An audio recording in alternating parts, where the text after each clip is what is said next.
Welcome back. UN agencies have increased their 2017 appeal for South Sudan's refugees, saying at least $1.4 billion is needed to help alleviate unimaginable levels of suffering.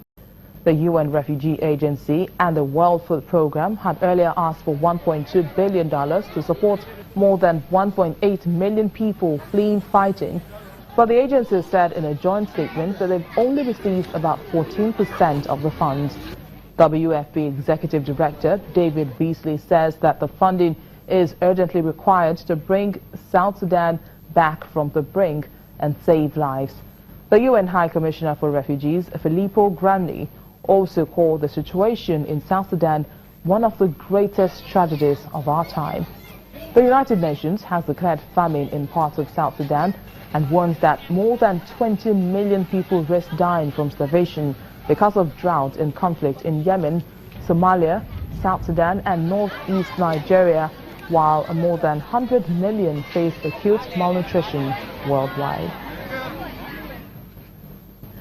A controversial Ugandan activist, Stella Myanzi, who was released last week on bail after being held for a month on cyber harassment charges, says she feels like a fugitive in her own country but will not be intimidated into silence.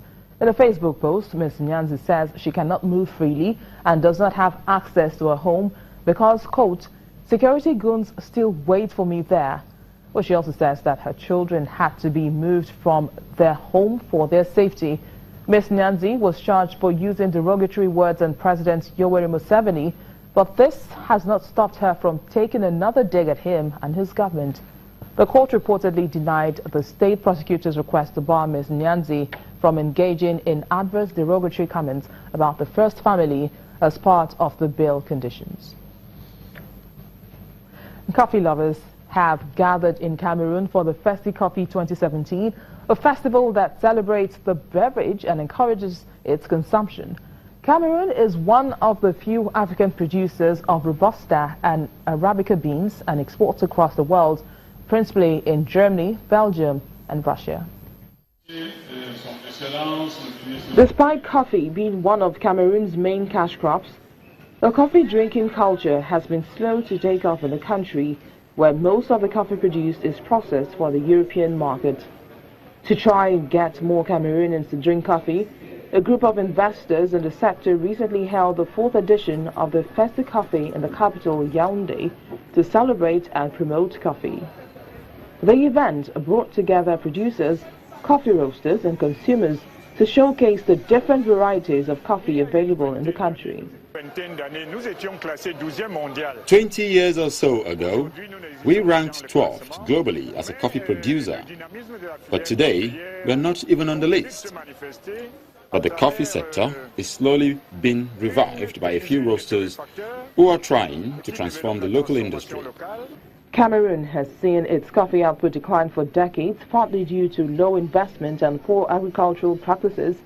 But in recent years, the government has introduced measures to increase coffee output. The government says it plans to invest more than 13 billion CFA francs in the sector and increase the country's output to 100,000 tons over the next 5 years by creating centers to produce cocoa and coffee seedlings, targeting around 452,000 farmers. An event like Festi Coffee gives an opportunity to bring together producers and consumers and showcases the richness of this country. There are regions that have high altitude and others with low altitudes. And when they showcase the different coffee types from both regions, then it shows the richness of the country when it comes to coffee. You can then compare the Arabica and the Robusta from different regions, which will allow producers to see which regions have the best coffee, which will in turn push them to produce the best. Cameroon produces around 20,000 tons of coffee a year and exports as well, but only about 10% of the coffee is sold on the local market. Because of low consumption, coffee roasters like Torocam depend on foreign clients to buy most of their produce. The company recently introduced a manual coffee maker that's easy to use, hoping that it will encourage more people to consume the drink.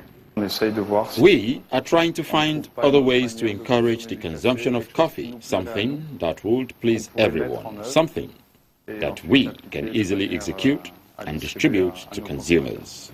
Exports of cocoa and coffee resumed from Cameroon's main port of Douala on Monday, May the 15th, following the end to a dock workers' strike over better pay and work conditions that had blocked shipments since Friday. Islamic influence in Africa's architecture has already placed parts of the continent's north on the tourist map, attracting adventurers and experts every year. But many countries in sub-Saharan Africa are yet to market their historical Islamic archaeology to its full potential.